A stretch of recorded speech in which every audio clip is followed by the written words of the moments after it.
अमोल, आपण global event बद्दल बोलतोय, पण आपल्याला लोकल इव्हेंट बद्दलही जी नुकतीच झाली आहे त्याच्याबद्दलही बोलणं भाग आहे. तर ते बोलूया आणि मग आपण लोकांना मॅक्झिमम कमेंट्स करायला सांगूया आजच्या या विषयाबद्दल. मला खात्री आहे की Bangladesh, Mustafizur, ICC, BCCI, IPL याबद्दल भरपूर कमेंट्स येणार आहेत.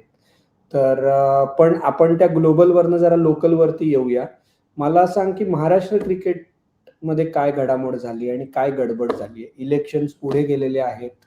तर आता महाराष्ट्र क्रिकेट कसं चालणार पुढचे काही दिवस हा एक मुद्दा, आणि IPLच्या ज्या मॅचेस येऊ घातल्या आहेत त्याच्यावरती काही याचा परिणाम होऊ शकेल का?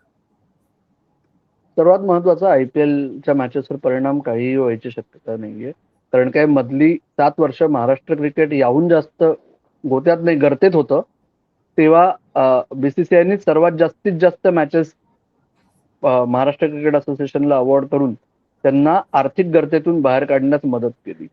त्याच्यामुळे राजस्थान रॉयल्स, जे आत्ता शक्यता आहे 4 सामने होम मॅचेस, 4 किंवा 5 पुण्यात खेळतील यावर्षी, ते त्याच्यात काही बदल होईल हे मला वाटत नाही. कशामुळे बदल होईल हा प्रश्न जर कोणाला पडला असेल तर महाराष्ट्र क्रिकेट असोसिएशनने तडकाफडकी निवडणूक जाहीर केली होती, जी व्हायलाच हवी होती. ती जाहीर करताना तडकाफडकी केली 6 जानेवारीला.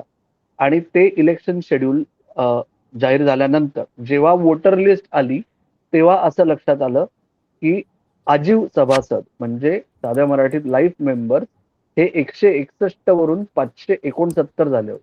म्हणजे साधारण जवळजवळ 9 दशकांमध्ये महाराष्ट्र क्रिकेट संघटनेचे 161 आजीव सभासद होते.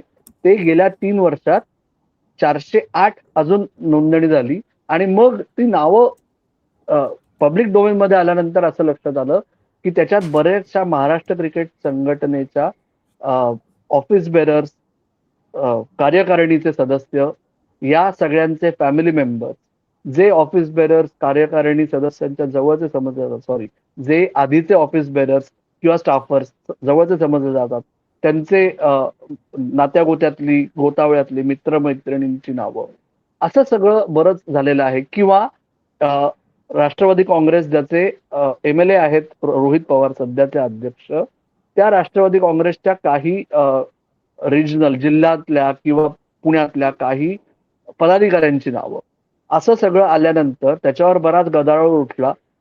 केदार जाधव, जे माजी वर्ल्ड कपर आहेत, महाराष्ट्रात क्रिकेटमधलं मोठं नाव आहे, ज्यांनी गेल्या काही महिन्यांपूर्वीच भारतीय जनता पक्ष जॉईन केलेला आहे, तेही निवडणुकीच्या रिंगणात उतरलेले आहेत. त्यांनी आधी इलेक्शन ऑफिसरला पत्र लिहून स्वतःचं ऑब्जेक्शन नोंदवलं. इलेक्शन ऑफिसरनी ऑब्जेक्शन रिजेक्ट केली.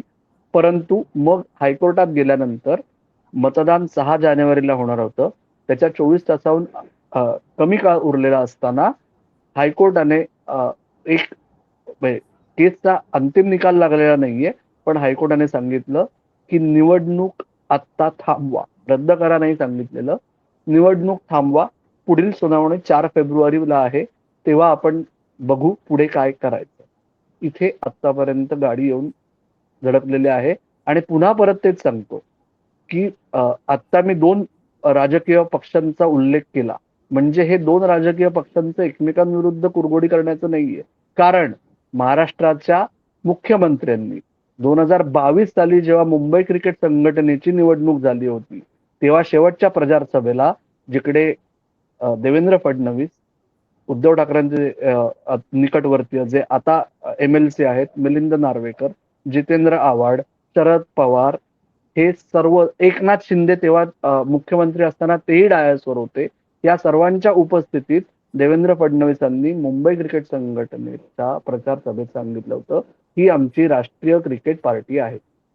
त्याच्यामुळे शेवटी मुद्दा असा आहे, रोहित पवार आणि केदार जाधव हे आत्ता कदाचित कारण मात्र आहेत की काय, परंतु शेवटी सगळेजण क्रिकेटच्या अत्यंत डेव्हलपमेंटसाठी झटत आहेत. ओके, आणि त्याच्याकरता त्यांची ईर्ष्या आहे. तुम्हाला समजेल बघितल्यानंतर, ऐकल्यानंतर, की नक्की कोण कुठे काय करत आहे. त्याच्यामुळे बघूया नक्की काय होते. फक्त ही आशा करूया, जे आता आपण सुरुवातीला म्हटलं की IPLच्या सामन्यांना कुठे काही गालबोट लागणार नाहीये. महाराष्ट्र क्रिकेट संघटनेचा जो बट्ट्याबोळ झाला होता, त्याच्यामुळे संघाला झळ बसत होती, तर ती महाराष्ट्र क्रिकेटमधल्या विविध संघांची परिस्थिती गेल्या काही 3-4 वर्षांमध्ये हळूहळू सुधारत आहे. फक्त पुरुष नाही, फक्त महिला नाही, एज ग्रुपमध्ये सुद्धा ते अफेक्ट नको व्हायला या सगळ्या याच्यामुळे, अशी फक्त आशा करूया महाराष्ट्र क्रिकेट. परफेक्ट.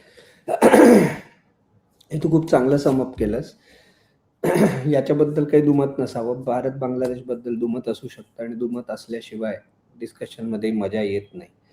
आणि एक बरं आहे की वी अग्री टू डिसअग्री. त्याच्यामुळे लोकांनी सांगावं भारत बांगलादेश या प्रकरणावरती त्यांचं मत. मुस्तफिजुर रहमानला शेवटच्या क्षणी करारातून मुक्त करणं आणि बांगलादेशच्या टीमने त्याचा राग ICCच्या इव्हेंटवरती काढणं, या सगळ्या घडामोडींबद्दल तुम्हाला काय वाटतं हे तुम्ही कमेंट्समधनं व्यक्त व्हा. या गोष्टी पुढे कशा टर्न घेतील याच्याबद्दल तुमचं काही ओपिनियन असेल तर ते आम्हाला सांगा. एपिसोड लाईक, शेअर, सबस्क्राईब करायला विसरू नका.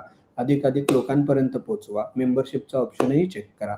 आत्ता मात्र या विकली कट्ट्यामध्ये आम्ही इकडेच थांबतोय. अमोल, तू आलास त्याबद्दल मनापासून धन्यवाद. आज आपण इकडेच थांबूया. तुम्ही मात्र ऐकत राहा, बघत राहा आणि आमची वाट पाहत राहा.